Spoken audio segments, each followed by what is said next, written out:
Hey everybody, Brennan Scanlon, your Executive Director, coming to you today. I'm going to remind you, if you haven't heard already, that we're working towards Power Team Open House next year in 2019. In doing so, you really have to look at your chapter as kind of an equal opportunity for everyone to be successful. And I want you to imagine for a moment this picture as a chapter. And you might say to yourself, wow, this is a really good group. This might represent 30 members. And we do a lot of business, and we've got a full picture of water or members, and we're all very happy and successful. But the real question you have to ask is, knowing what we know about BNI, is everyone really getting the same opportunity? And the only way to really find that out is to start breaking it down. So let's say, for instance, that this on the end is your financial power team, and you say, wow, we're doing really well here. We've got 8 members in the financial power team, and they're rocking. And then we look over here and we say, well, what's this power team? Perhaps that's the real estate power team. And we look at that one and say, we've got 11 members there. Holy cow, that thing is really doing great. Real estate's got every possible profession in it.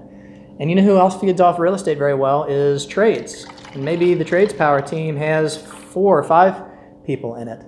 But then when we get down to these power teams, then we start to realize, well, wait a minute, we are a good 30-member chapter, but maybe the business to consumer or the business to business power team's not doing so hot because they've only got 1 or 2 people. And then lastly, here on the very end, we have the health and wellness power team, and they're really struggling because they've only got 1 chiropractor or maybe 1 nutritionist. And you might ask yourself, well, why does this matter?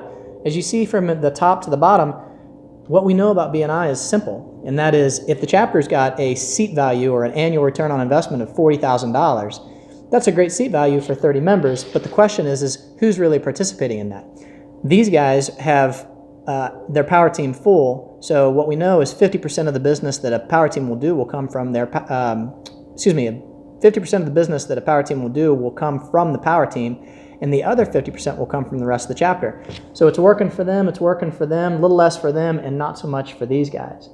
So what we might find is, opposed to being a 30-member group, this actually needs to be a 40 or a 42-member group for it to be even, and for these guys to get up to where these 3 power teams are. And that's why we keep the invitations going. That's why we build our chapters, so that this becomes an equal opportunity for everybody. Listen, when you do your inviting and when you do your Power Team Open House, think equality, think opportunity, and start thinking of not invitations, but introductions to these power teams and the people in them so that they can do more business next year.